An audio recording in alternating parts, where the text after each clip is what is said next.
through the storm.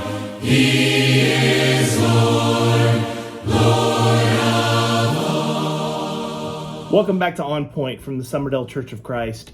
Our Bible verse for today comes from Judges chapter 21 and verse 25. It says, "In those days there was no king in Israel.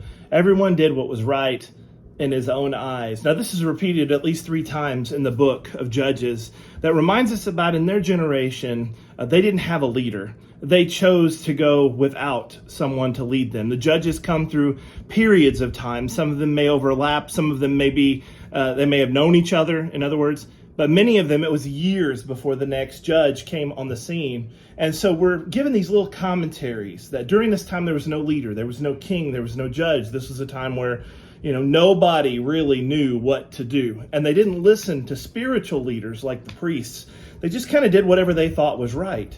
The danger in that is that we are human, and we as selfish humans will often choose what we feel is best for us, not what's best for the other person, not what's best for the whole.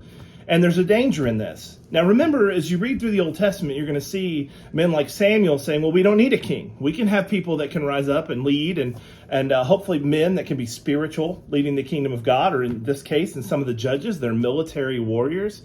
But Samuel's saying, don't worry, God will provide for us. We don't need a king. And later, they're going to use that as their crutch, their excuse, is that, well, every other nation has a king, and if we had a king, we'd follow you, because if we had one man out in front that would be our leader, we would follow him. And of course, even that doesn't work.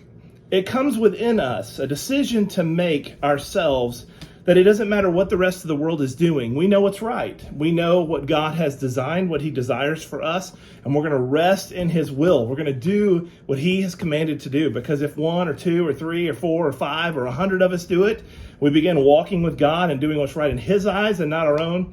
It quite possibly could change our families' lives, our congregations, places where we work, and eventually the whole world. So let's not fall into that same trap of saying, I'm just going to do whatever I want. Instead, let's reserve the right for God to teach us and show us the way. What does he want from me? How can he lead me? That's my goal today and every day if I'm walking with him. I hope you have a great day today. Thanks for tuning in to On Point. Through the storm, he